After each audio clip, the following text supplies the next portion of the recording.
a normal, jubilant intro as it was. This is, of course, the Greg Cherry Show. I'm, of course, your host, Greg Cherry. Yeah, no goofy names this episode. Um,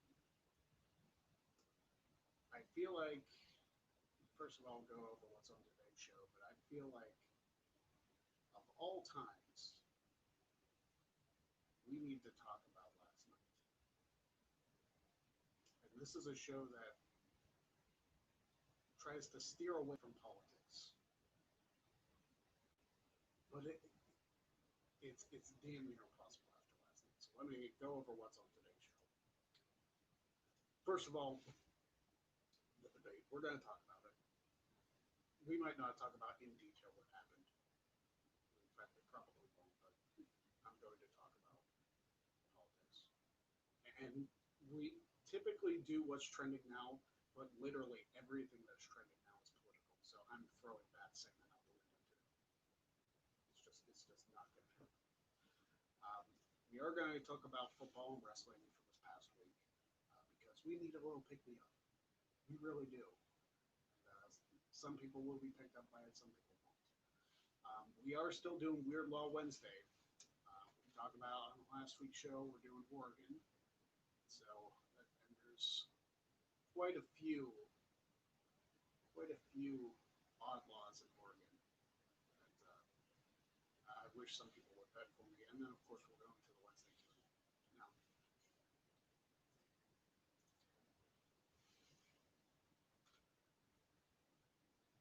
it's because I'm talking so.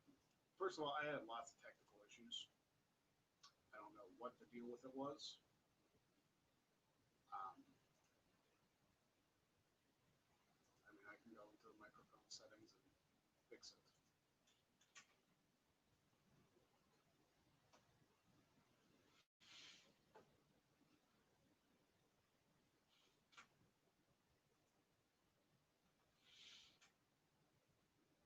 I was having all sorts of issues this morning. So give me 1 second while I fix it. This is the problem that happens when we're live.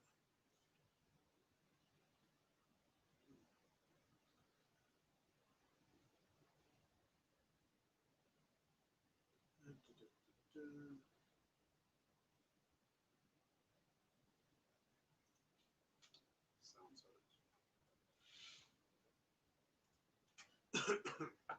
Bear with me. I know it's live. I know it's frustrating. Let me know if that's any better.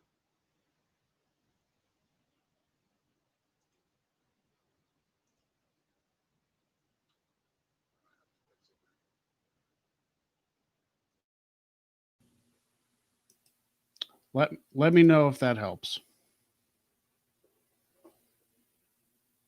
Because it doesn't make any sense for me to. It doesn't make any sense for me to go on this debate or talk about this if you guys can't hear me. So let me know. Cool. All right.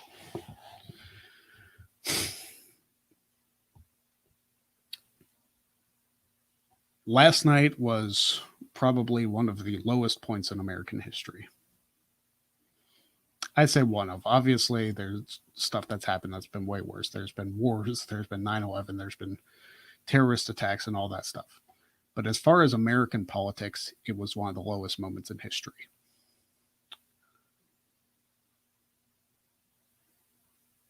I didn't even have to watch the debate to know how much of a dumpster fire it was. And let's face it, we knew it was going to be a dumpster fire. In fact, dumpster fires looked at that debate and was like, damn, you need to chill. It was that bad.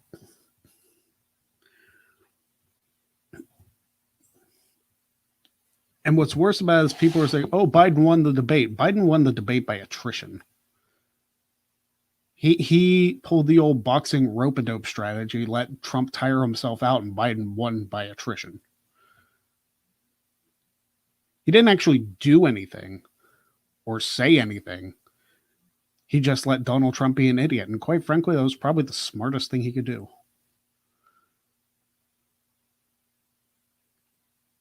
But what's scary, and I've seen this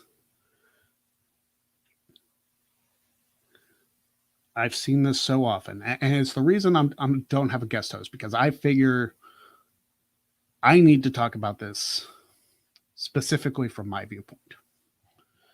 You guys know I don't care for politics. I mean, you guys saw the thumbnail on the show today that pro wrestling is real, politics are a work. Buy the shirt.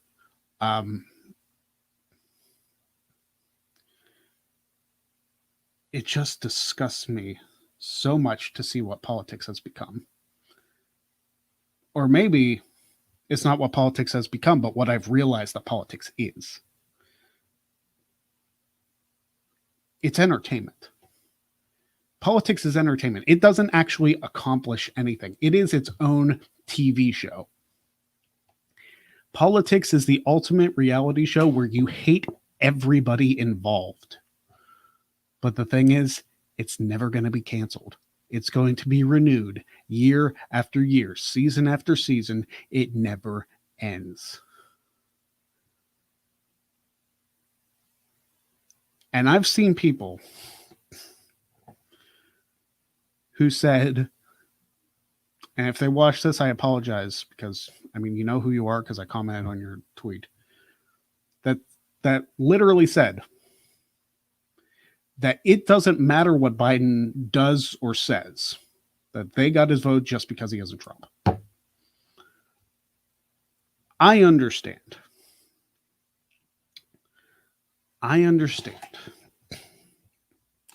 That Donald Trump is not right for the country. I get that. But to say somebody else that it is irrelevant what they do, just as long as they're not the other person, that is a dangerous precedent to set. Because you are opening the door to be like, hey, and I hate to make this comparison because it might be an offensive comparison. You know what? I don't hate to make this comparison because it's exactly what it is. Simply because Joe Biden is not Donald Trump, you're willing to be like this.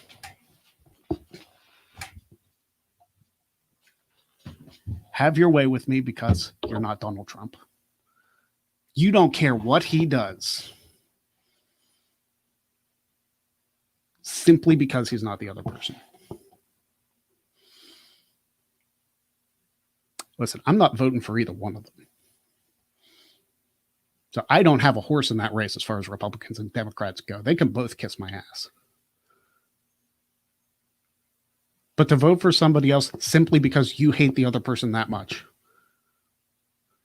The lesser of two evils debate is, it cripples this country. You need to vote for change. And I hate to break this to you.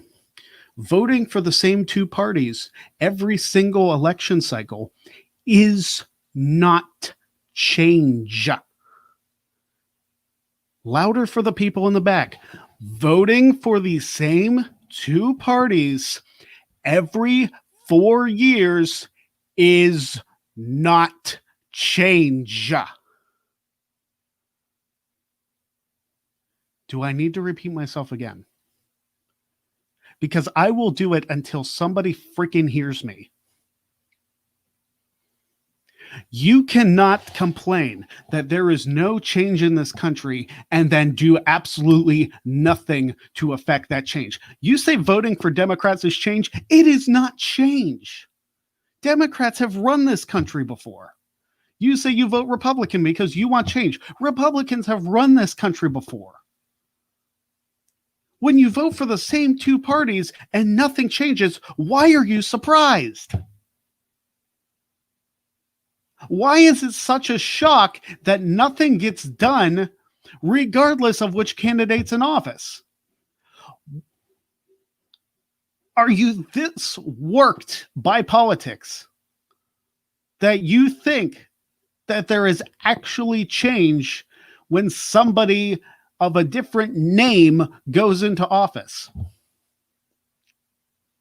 You act like they are the end all be all, but they're not, because the same two parties are in Congress. It flip flops between them. Nothing gets done. Everybody just pisses each other off, and it's disgusting. And then I had people tell me, it's like, oh yeah, both of them suck, but I'm not voting for a third party because they don't have a chance. If you think both of them suck, that's fine. But then you tell me that the third party doesn't have a chance, then shut up. You are part of the problem. If you hate both candidates, you have another option, but you choose not to do it because you think in your warped reality, oh, my vote will just be lost over there.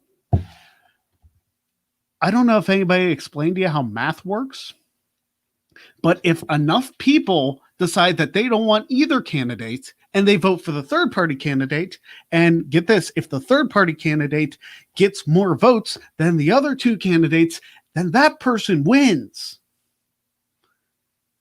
Don't get me into all the electoral college stuff. If they win the states and get enough votes, they're going to win. It's just got to take enough. If you bought into the two-party system, it's like, oh, I only have two choices. Then it's your own damn fault when nothing gets done. You can blame the politicians, you can blame the leaders all you want, but if you don't ignite change, it's your fault. Take some damn responsibility for the way this country is. We voted in a reality TV star. We voted in a celebrity because we were tired of the way politics was. And now you say you're not going to fix it, regardless of if you vote for Trump or Biden. That is your fault.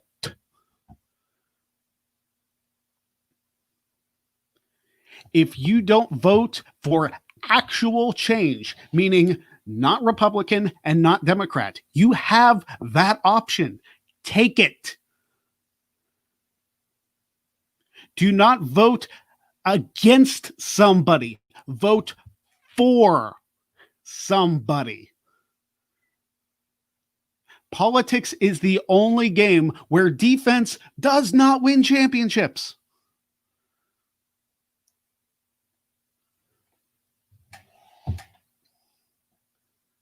I don't understand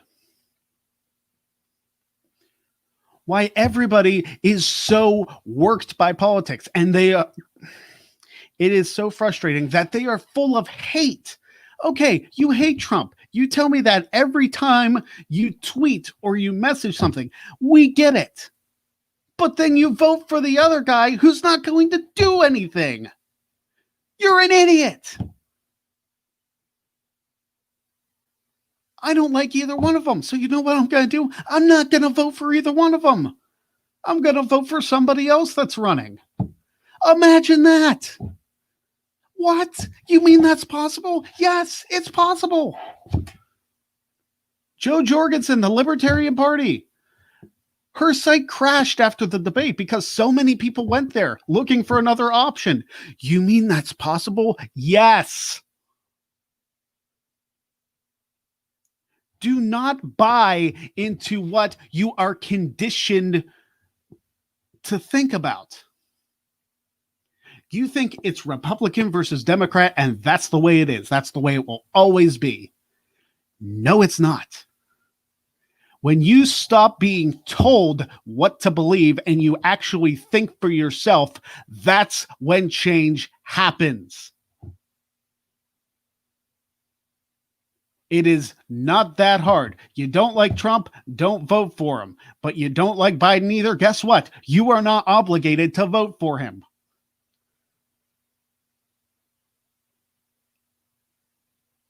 You talk about the mathematics. Math is very simple. Math doesn't lie. Unlike every politician ever. You do not have to vote. You do not have to vote for Biden simply because you don't like Trump. You don't like Trump, fine. Who cares? Nobody really likes Trump.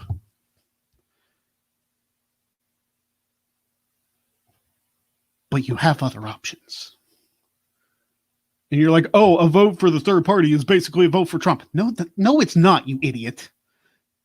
A vote for the third party is a vote for the third party. You have enough of those, you win. It's simple math. Everybody is so conditioned to be of the conspiracy theory mindset that you don't stop and look at the big picture and see what reality actually is.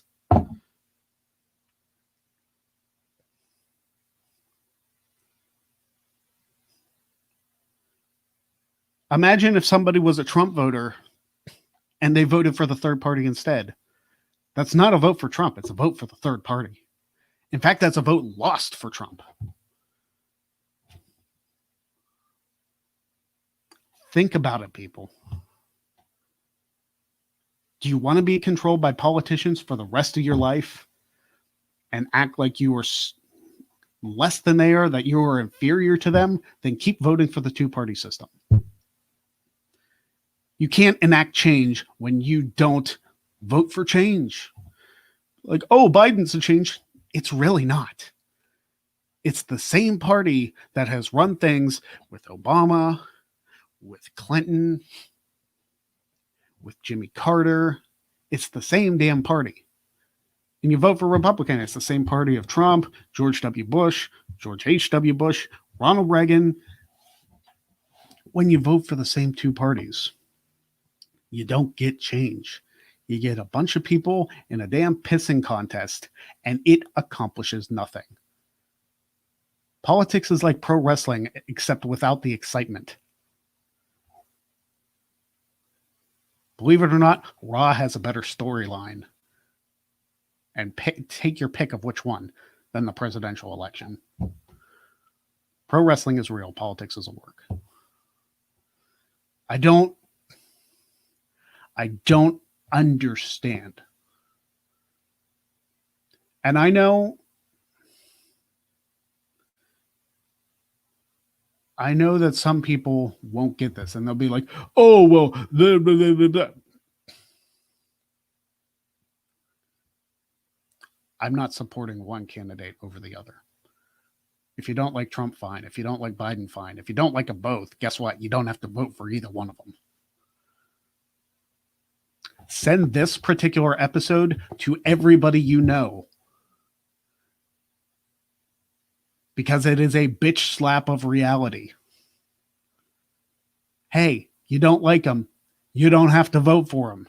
You don't have to choose between the lesser of two evils. You can choose somebody who isn't evil. Oh my gosh. Can you believe it? This is insane. Holy crap, you made a great decision. Yay. It's not just Trump versus Biden. Do your research. Find out about the other candidates. Because guess what? Come November 3rd, I'm not voting for Trump. I'm not voting for Biden. And if you tell me that my vote for neither one of them is a vote for one of them, you're stupid. I vote for the candidate who I believe will actually be a leader. I don't play the political game. And it's time that every single person in America stops playing the damn political game that they want us to play. Flip that Monopoly board over. You guys are done. Do not pass go. Do not collect $200.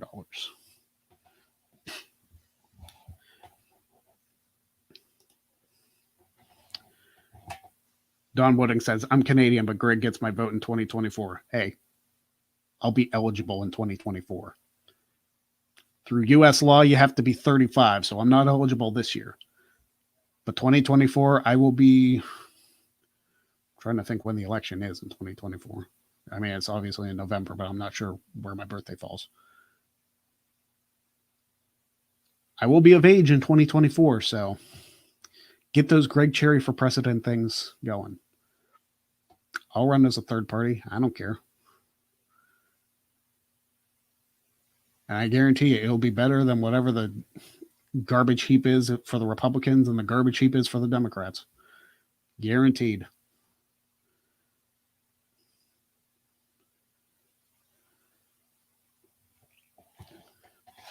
So, like I said, send this particular episode. They don't have to watch the rest of it. I just hope they watch like the first 20 minutes of the show.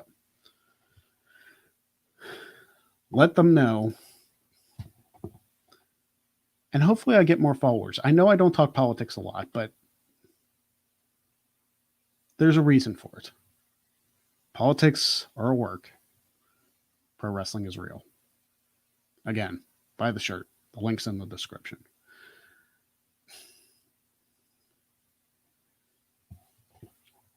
All right, enough of that. We're going to talk about actual fun stuff. Talking about football and wrestling this past week. Obviously, Clash of Champions was this past week. Had some interesting moments.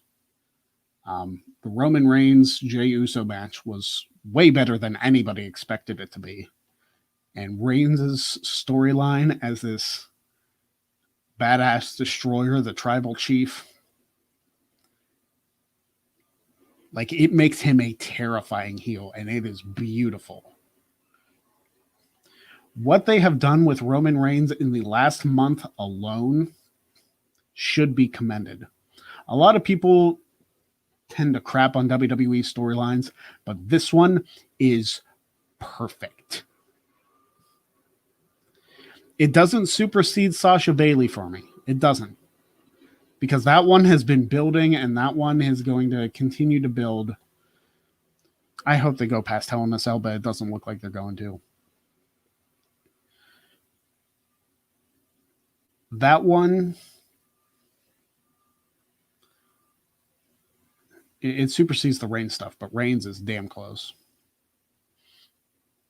His entire character turnaround is incredible. I don't think it's done yet. He's still like turning. He's going to change his theme music. I don't think he'll get to the point of wearing like trunks again. But whatever he does, it's going to be good.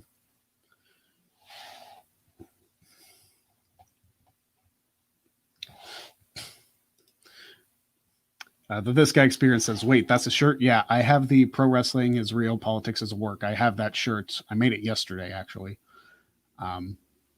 Just in time for the debates. And my Twitter blew up as a result.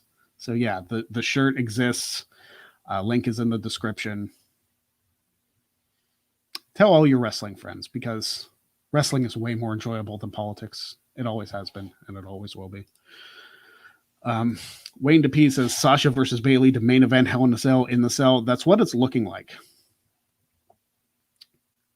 It's what it's looking like, and I mean, main eventing in the Cell makes sense for them. Sasha has been in 2 Cell matches previously. This would be her 3rd. She's the only woman to be in every women's Hell in a Cell, and it's against all the members of the 4 Horsewomen. I'm just hoping this is the one she wins. She probably should have beat Charlotte. Probably should have beat Becky. Definitely should beat Bailey. I'm very disappointed that they're not holding this build off until WrestleMania. Unless there have been proposed scenarios for Sasha to actually lose the Hell in a Cell and get drafted to Raw, and then win the Rumble, and then challenge Bailey again at WrestleMania and get her moment there. That would be okay. If it is long-term storytelling, that means Sasha eventually gets back at Bailey and gets her win back, I'm for it. Also, a note to the writers of Monday Night Raw. You are allowed to build feuds between people without having them face off against each other every single week.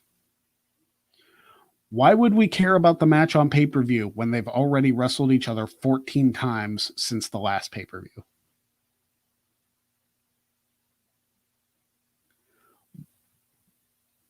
where is the importance of the match? Rematchamania is running wild on Monday Night Raw, and it needs to stop.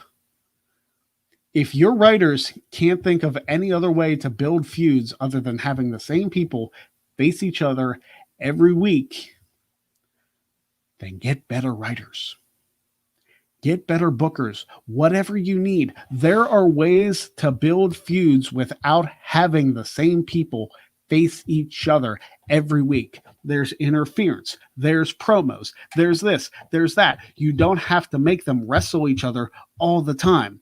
It makes it look like your damn house show circuit.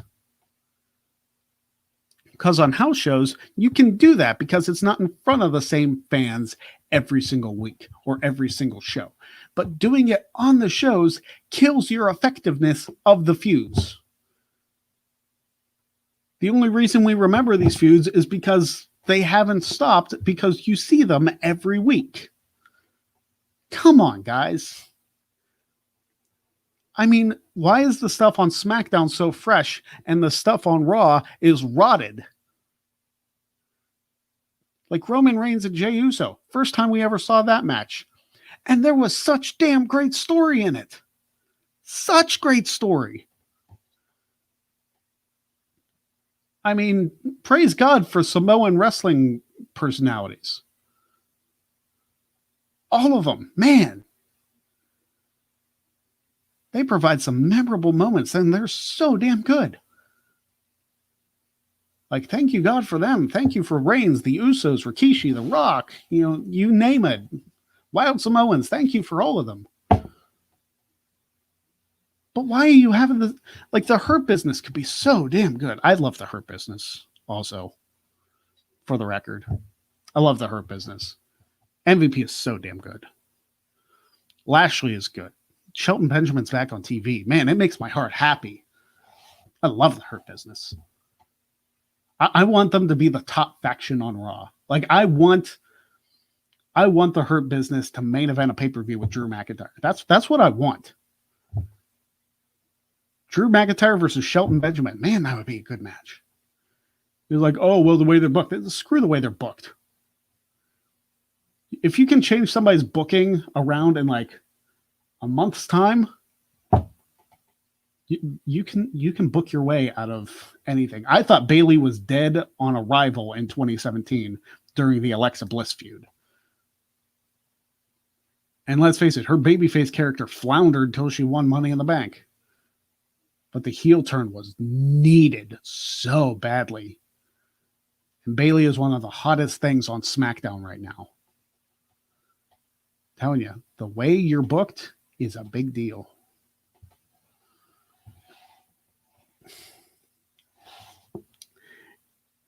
And another thing, the stuff with Alexa Bliss and The Fiend, tell you what, it is very intriguing to see The Fiend basically,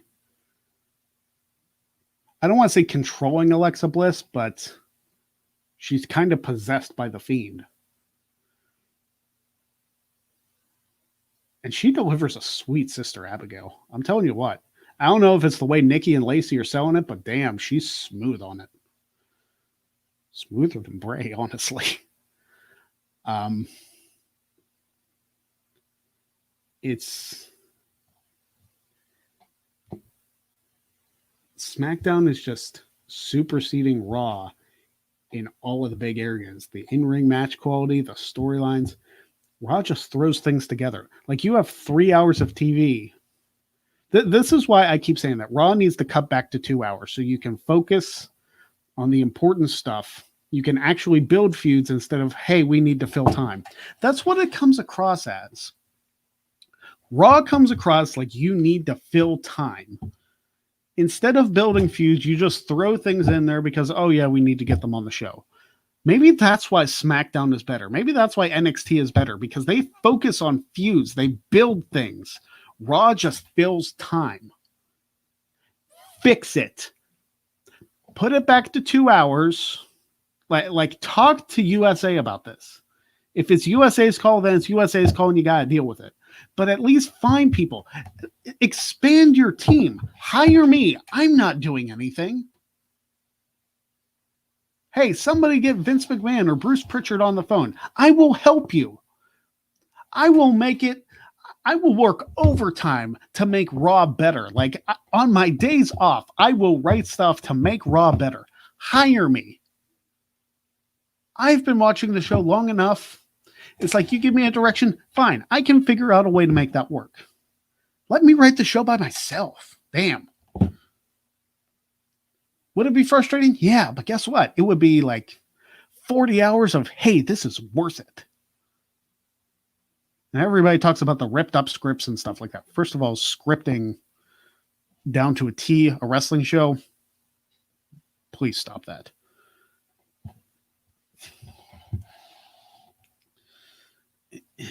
It's just so frustrating. There's so much frustrating in this world. But, I mean, that is what it is. The call for help. So if you guys send this to Bruce Pritchard, like, I'll help you. Hire me in. I'll work remotely. I will spend 40 hours a week writing the script for Raw. I don't care.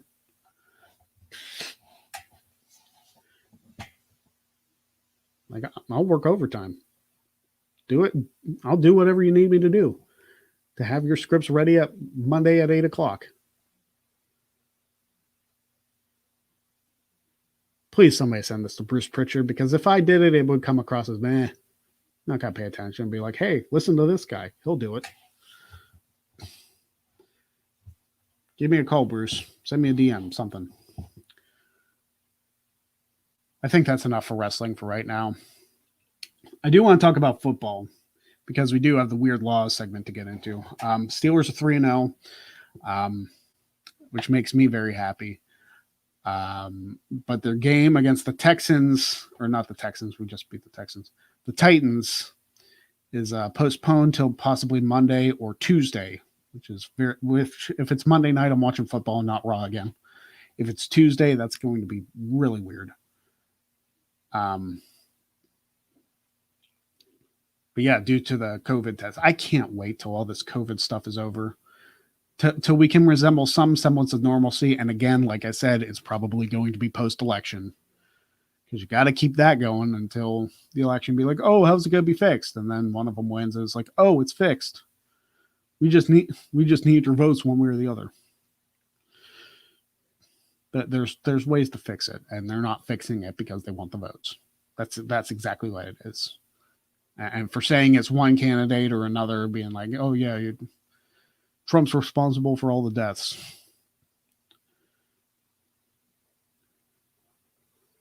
He didn't create the virus. Whoever brought it here is responsible for all the deaths, not him. If there were people to alert him that, never mind. Wrong segment. Send that to me in Messenger, Matt. He sent me the link for the job. Send me that link in Messenger. I'll apply again. But yeah, the Steelers are not going to be playing on Sunday. They'll be playing likely Monday or Tuesday night against the Titans due to everything going on with COVID. So they're going to have a short week again leading into their matchup the week after. But they are 3-0. Titans are 3-0 also. That's going to be very interesting. I wish Jeff was on here to discuss Dallas and whatever the heck they were doing. They're now 1-2. They really should be 0-3, but the Falcons are a dumpster fire also. Who exactly is coaching the Falcons right now? They must be someone who's never gotten laid, because they can't close worth a crap. How do you blow double-digit leads in back-to-back weeks? Talk to your defense, man. What are you doing? Like, the Dallas one, there should have been no excuse for. Not that there should have been an excuse with them this week, but how do you just let an onside kick go past you and let the other team recover it and then drive down the field and get the game-winning field goal? How do you do that? You are allowed to touch that ball before 10 yards. It's like I said last week. If I was the general manager of the Falcons and I saw the team play that way, my head coach and my special teams coach would be terminated instantly. Because that is stupid. Those are professionals who damn well know better. And if you coach them to not touch that ball, you cost us the game directly. You're gone. Maybe I'm ruthless, but that is inexcusable. Especially when recovering that means you win the game. How are you that poor at your job? That seems to be the theme of today's show. How are you that bad at your job? But the Falcons, apparently, if the Falcons have a lead and you're not the Falcons, you're going to win because they don't know how to damn well keep it. They start playing not to lose. They play very defensively. You need to be aggressive. Do what got you to the dance. But instead, you do what got you to the dance for the first half, maybe 3 quarters, and then you just pass out on the floor and let everybody walk all over you. And I'm not a Falcons fan. Obviously, I'm a Steelers fan. The NFC is like, whatever to me. But come on, guys. If you need a new head coach in Atlanta, I'll go do it. Because even I'm not that stupid to be like, hey, they're going to kick it onside. Don't recover it.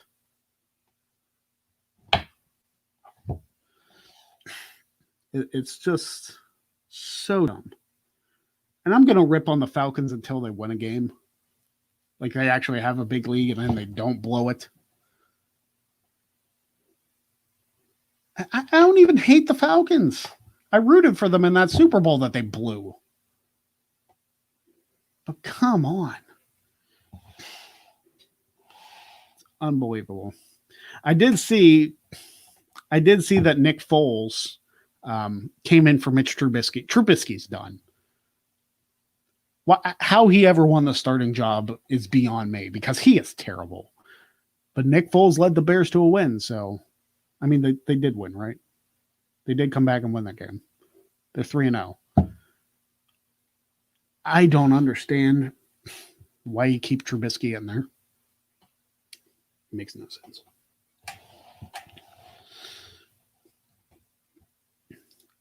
I've seen I Love Football from Seth Rollins like 3 times, so I'm guessing the Bears are 3-0. Again, I don't follow the NFC unless we're playing them. But it's... Everybody needs to wake up. Like, COVID stuff and all the election stuff is making everybody dumb. Which is a perfect transition into Weird Law Wednesday, if you want to talk about dumb. So... I'm going to eat this granola bar. And I'm going to let you guys know some of the weird laws in Oregon.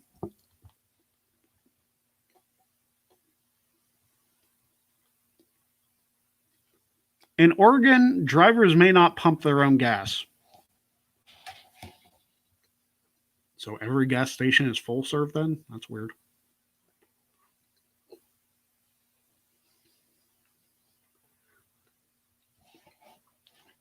As of January 1st, 2000, all 5-bedroom homes will be evacuated and searched by police for drug substances every 2 months.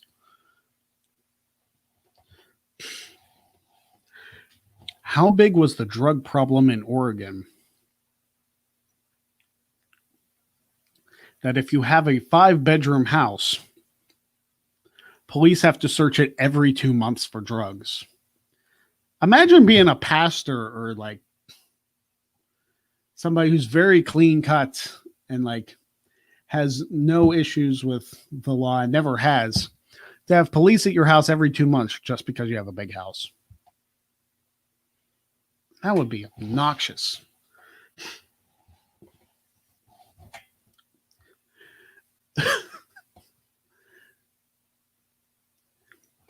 It is illegal to be seen in public with the number 69 on an article of clothing.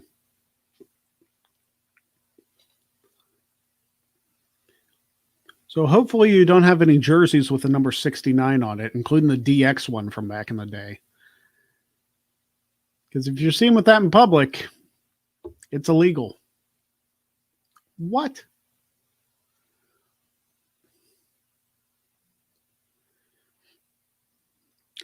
Dishes must drip dry. So you can't dry them with a towel in Oregon? Why not? Who made these rules?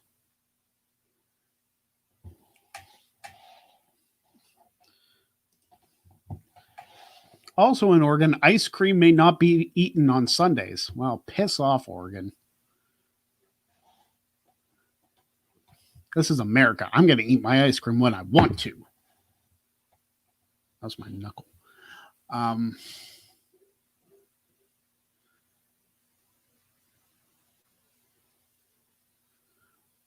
Why? One may not bathe without wearing suitable clothing.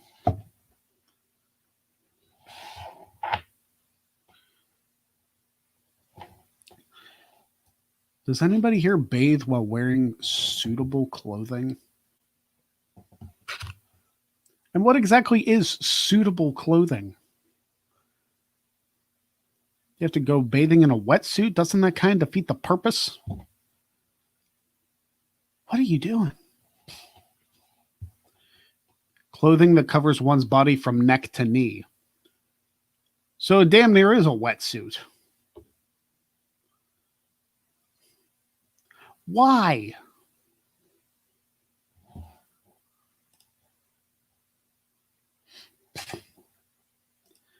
Did this guy experience? Wait, didn't Aaron used to live there? Yup. I wonder if he can verify some of these laws for me.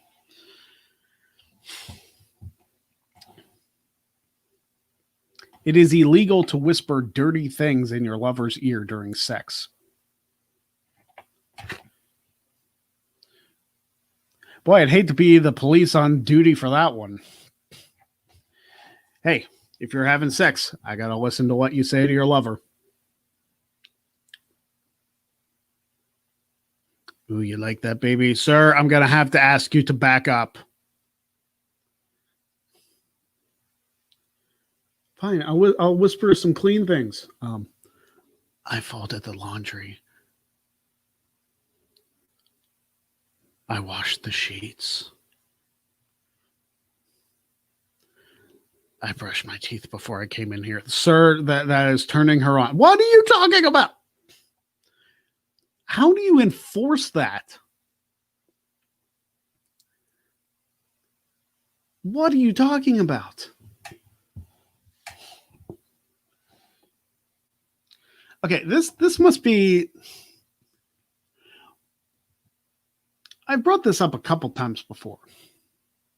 Similar things.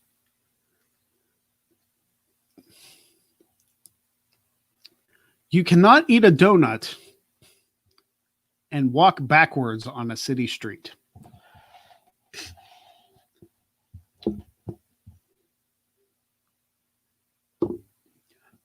Why are all of these laws against walking backwards and eating something so prominent? This is in Marion, Oregon, by the way.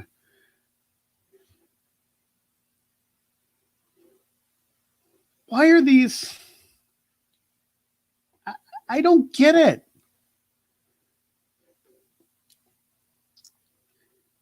Is there such a problem in the United States where people are just going like this? Hold on. Oh, I'm going to eat something.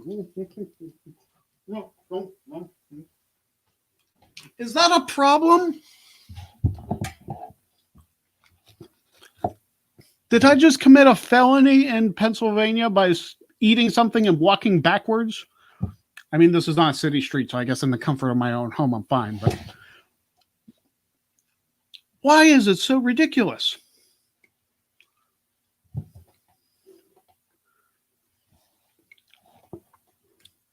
Well, this is probably why they don't run shows here. Women may not wrestle in Salem. I don't know if Salem, Oregon has like an arena or anything, but women can't wrestle there, apparently. Why not?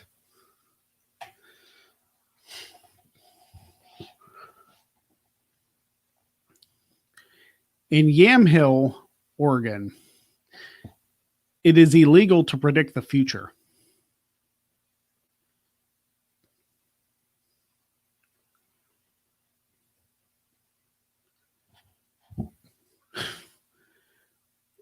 So I'm guessing sports betting is illegal in Yamhill. Because if you're trying to predict what something's happening, I guess the lottery's doing that too. Doesn't mean you have to be accurate. It just means you can't predict it at all, I guess.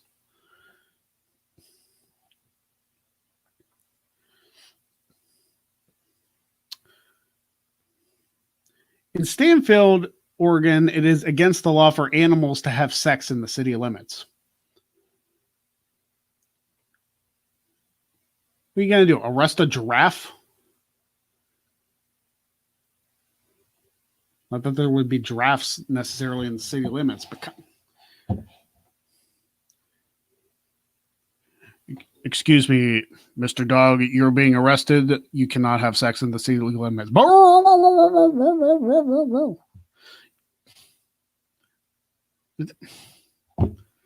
stupid laws are these?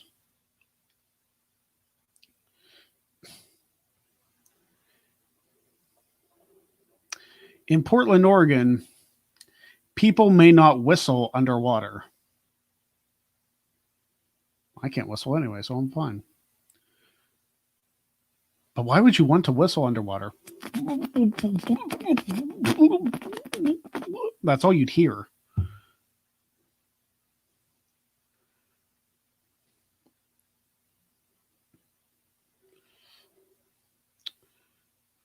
In Portland, Oregon, also, riders of sleds may not attach themselves to passing cars.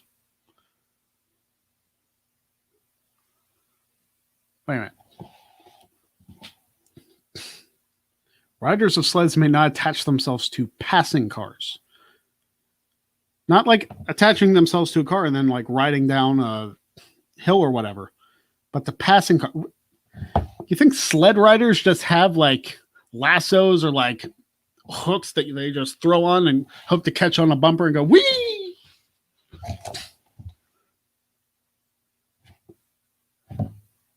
How big of a problem is this in Portland? I'm looking for one last big one, and then we can go into the Q&A.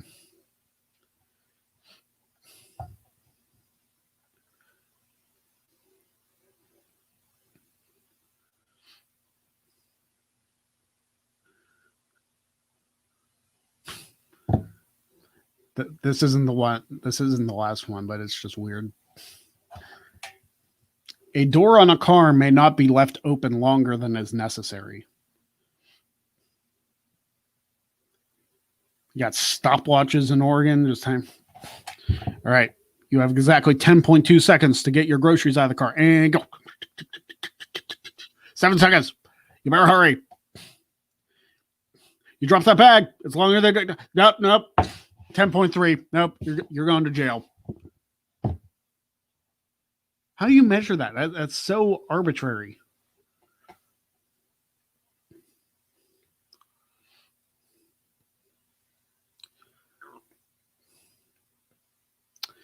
And finally, in Klamath River, Oregon, this is a problem that I think all of us have. So if you're in Klamath River, you better stop it. It is illegal to walk down a sidewalk and knock a snake's head off with your cane. Man, I'm glad I live where I live, because when I'm walking down the street with a cane and I see a bunch of snakes, I just take their heads off. One by one. No venom for me, snake. That's all for Weird Law Wednesday. Michigan next week. Oh my. This has been a weird episode of the show, but we're going into Wednesday Q&A. Whatever questions you may have in the little bit of time that we have. Again, share this show with everybody you know, especially with the political rant I did for almost the first half hour of the show. And I'll have a bunch of people very stuck in their ways tell me, oh, you don't know what you're talking about. You do blah, blah, blah, blah, blah. If somebody can't be convinced of another way, they're already too far gone into the political system that they refuse to see the bigger picture. Too many people who talk about politics have tunnel vision. Step back, see the big picture.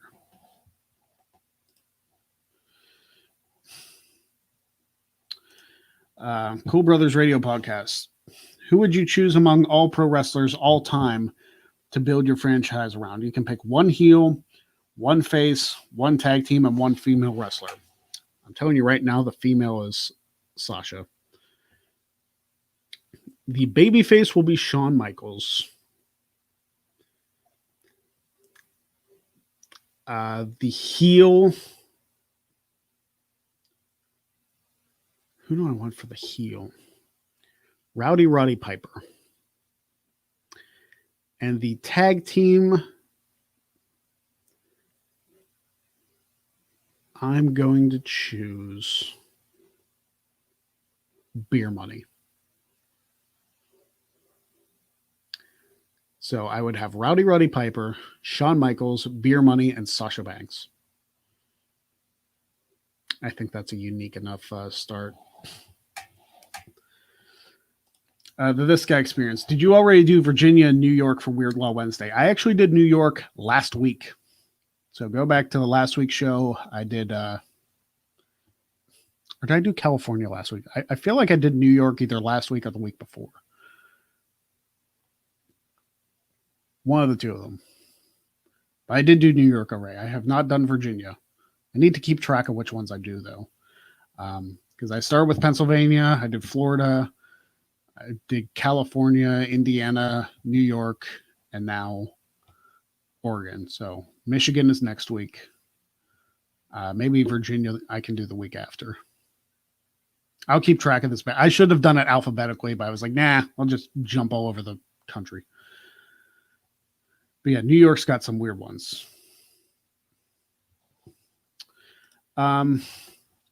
This guy experience. Why do you like / love Sasha Banks so much? And do you like Snoop Dogg's music? I do like Snoop's music. Snoop Dogg is also a big Steelers fan too, so that's pretty cool. The reason I really found out that I love everything that Sasha Banks does, look back at her 2015. Of anybody, Sasha Banks had probably one of the best performance years of any women's wrestler ever. And she was only 23 at the time.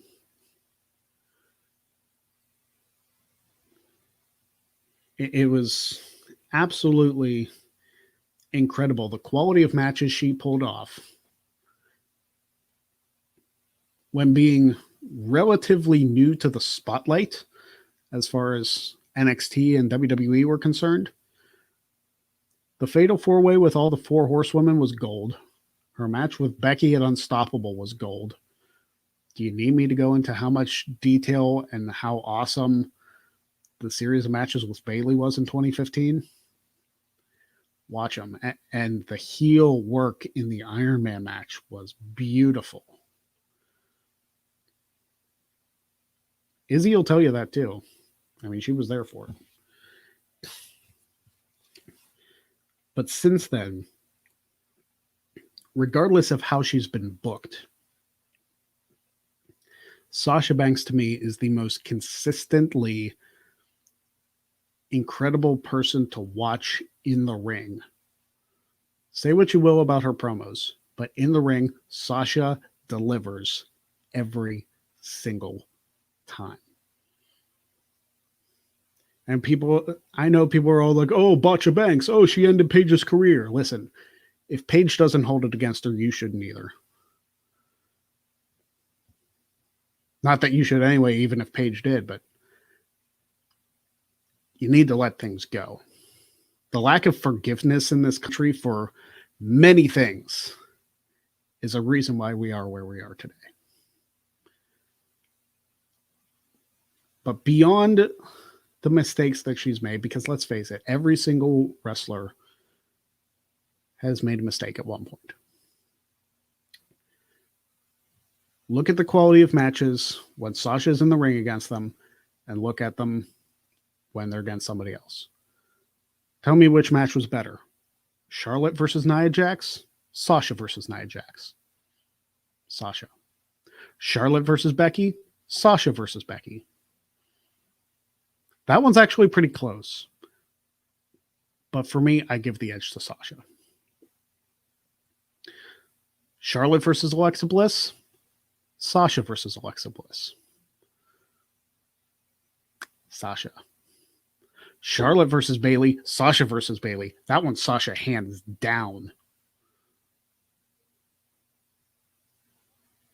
Think about it.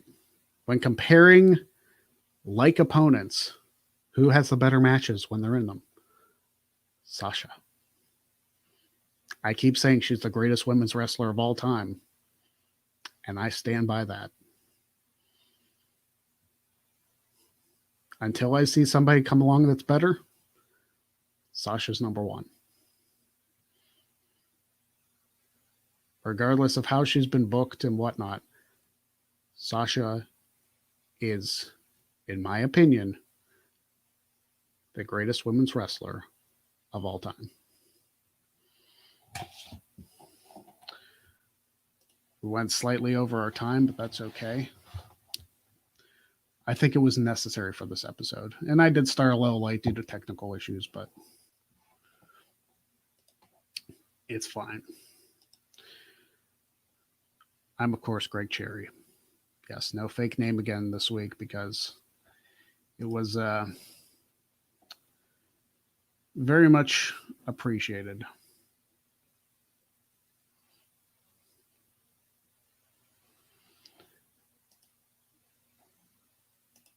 And I'm still going to use, I'm not pushing it as much, but I'm still using the hashtag Cherry for Quizzlemania. I would like your guys' help in getting this show out to more people. Getting a more natural grow for this show, especially after an episode like this. I feel like this has been my best episode yet. After an episode like this, where we discuss real things, help grow the show, please. Because we don't get voices like this all the time. We have people who take one side or the other. We don't see very many shows out there where people step back, take a look at the big picture, and see it for what it is. So I'd like to thank you guys for watching this live with me today.